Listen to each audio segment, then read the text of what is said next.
Beleza, pessoal? Nessa aula nós vamos falar sobre o bloco de repetição for. Ele é uma continuação da aula passada, porque na aula passada nós aprendemos sobre o array, né? Então eu já iniciei aqui um arquivo contendo o meu array, eu salvei ele como bloco de repetição for, e nesse arquivo eu já digitei aqui um bloco de controle que é um while para percorrer os valores desse array, né? Então eu estou indo valor por valor e estou imprimindo ele na tela. Como é que eu fiz isso? Eu criei um while iniciando o contador aqui como 0, e aí eu falei assim, enquanto o contador for menor que 2, que na verdade que o array ele tem 3 elementos, né? 1, 2 e 3. Só que a gente vai percorrer até o elemento de número 2, né? Começando pelo 0. Aqui, né? Então, enquanto o contador for menor ou igual a 2, eu vou imprimir o valor que está no array, e aí vou somar aqui contador igual a contador mais 1. Tá? Então, eu já executei ele aqui, e aí ele foi, elemento por elemento, ele foi imprimindo aqui na tela. Isso aqui, ele é interessante, mas existe uma forma mais prática de se fazer isso, que é o bloco de repetição for. O for ele foi feito para justamente esse tipo de coisa. Por quê? Porque ao invés de a gente criar uma variável e dentro da minha lógica aqui ter que controlar ela, né, ter que adicionar um valor a ela, o for ele auxilia a resumir esse processo. Então, como é que a gente faz isso? A gente faz for, e aí aqui dentro a gente já pode criar a nossa variável de controle. Tá? Então eu vou até colocar aqui, ó, controle é igual a 0. Vou dar um espaço aqui para ficar bonito. Aí, ponto e vírgula, controle, enquanto o controle for menor ou igual a 2, ponto e vírgula, controle mais mais. Tá? Então, esse é o padrão de você criar um for. E aí aqui dentro eu posso simplesmente fazer igual eu fiz no while aqui. Só que eu vou usar a variável controle no lugar da variável contador. Tá? Então aqui a gente acaba economizando duas linhas, que é essa linha aqui e essa linha aqui. Então vamos executar aqui.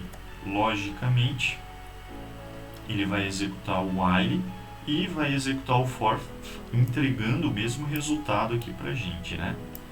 Legal, tá? Então, o for, ele é uma forma prática de você iterar por array, iterar por listas, sem precisar ter que ficar criando aqui, né? Tomando cuidado com as variáveis de controle.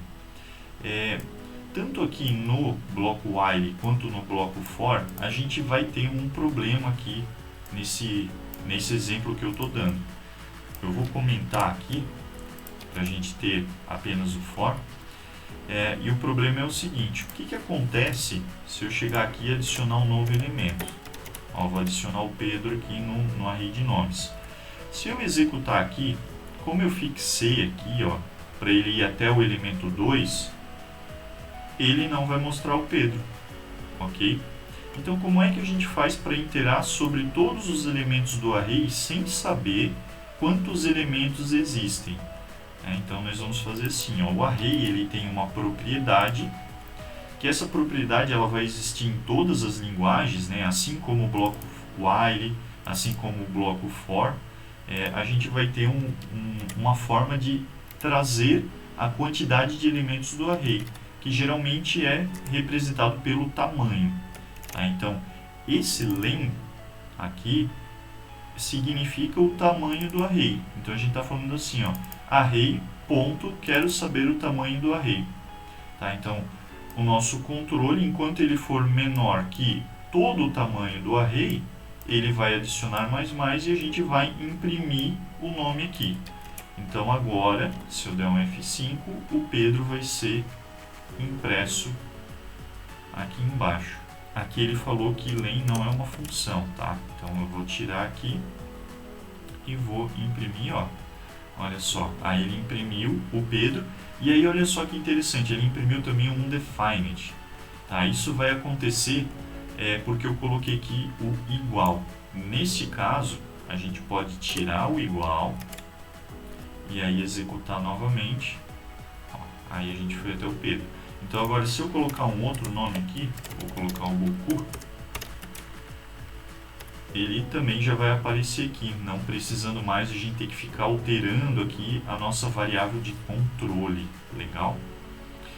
Tem uma outra forma mais prática de se fazer isso, que é usando uma outra propriedade que existe no array, que é uma propriedade mais moderna, que não existe nas linguagens antigas. Então nós vamos usar a propriedade do array chamada for-each.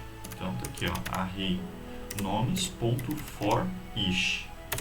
For-each. O que quer dizer for-each? For-each é para cada elemento do array.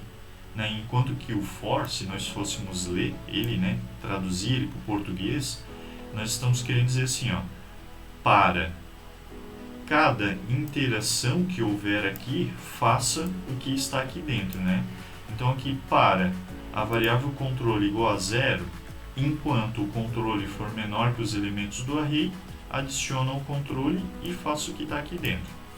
Agora aqui já é um pouquinho diferente. Aqui é assim, ó, para cada elemento do array, aqui nós vamos abrir um parênteses e aí nós precisamos colocar também a nossa variável de controle aqui. Eu vou colocar aqui o controle.